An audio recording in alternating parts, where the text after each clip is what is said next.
okay. They do not see it as a cult. Like, or here's another culty piece of shit that's fucking weird, right? A lot of people who join certain martial arts gyms, like, and again, this is a jiu-jitsu thing because I don't want people thinking that I'm only picking on other martial arts. Right. I can pick on jiu-jitsu just as well, and I do jiu-jitsu. But there are certain schools where you go to receive a promotion, like a belt promotion, and you line up and you go through the gauntlet. Are you familiar with the gauntlet? Been through the gauntlet. So why the fuck would I ever allow? I would never fucking allow this. Why would I ever allow you to whip me? I'm a grown fucking man. I paid my dues.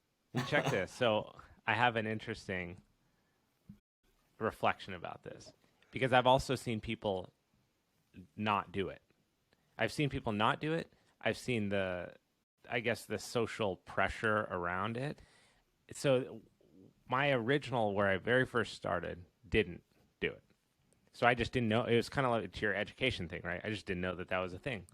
And then I got to another school, and they did. And so I just did it. And I'm thinking about this kind of in hindsight, like the religious parallels are very interesting. And I've actually thought about this a lot, just being someone who's personally not a very religious guy, but goes to jiu-jitsu 5 days a week, right? The irony there. Like here I am, I'm wearing this robe, I'm tying my belt a certain way, I'm bowing to fucking deities, right? And then I'm doing this thing and I do it all the time. I do it. It's a huge part of my life. I think about it all the time. I train all the time. I think about how to get better at training. I watch stuff about getting better at training. I engage with everything martial arts, right? That is almost religious behavior, right? Other than the fact that I'm not praying or reading the Bible, but I'm reading Musashi, right? So like it's like six one way, half dozen the other. But the thing with the gauntlet is it was the first time in my life ever where I found myself doing something where I was fully questioning why I was doing it while I was doing it, which is like a very unique experience to have, especially just speaking for myself. I don't find myself in situations like that very much. I'm very much like yourself. I'm like, fuck that, dude. Nope. Or there's never a situation like that. And there I was in the middle of it. And I didn't really know how to feel about it, right? It's kind of an interesting, then you want to explain it. You want to justify behavior, right? That's exactly what happens when something like this goes down in anything, in religion, whatever. So you research it. And then you find, if you go online, oh, this is really common. Tons of schools in Brazil do it. That's where it started. Tons of schools also don't do it very deliberately, choose not to. And so then you're left with this, what is this? How do I feel about it? How should I feel about it? You know, you like, just to kind of like stop picking on jiu-jitsu. And by the way, I fucking love jiu-jitsu. I love training jiu-jitsu. I've been doing jiu-jitsu and I love now. My academy.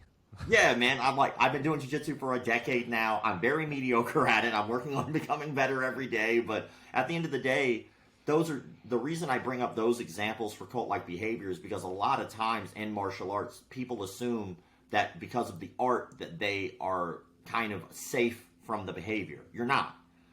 You can't escape it. The thing is that you just have to be aware that it exists. And now imagine if you have never done any martial arts whatsoever and you go to a situation like that and everyone around you, like your particular situation, is encouraging this because you think that it's right. Now you become potentially the next person to pass that bullshit along to the next person, and so on and so on. Or find yourself doing it. Yeah, we all know that martial arts in general did not start off with belt system. That was something that came later.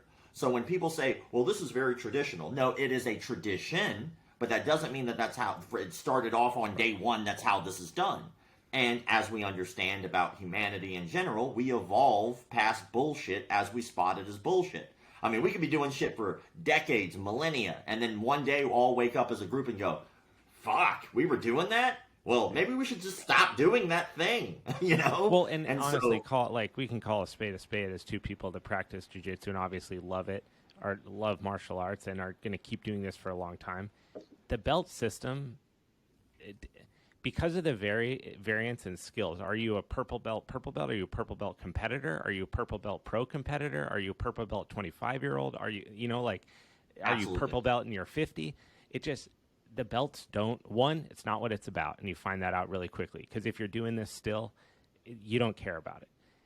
It doesn't really mean anything other than this, like you hit the nail on the head. You walk in, you see someone, you instantly assume certain things about them that you don't know to be true. So you go, oh, they're a purple belt, they're athletic, they have good pressure, they know this technique, they're honorable, they're a good teacher, whatever it is.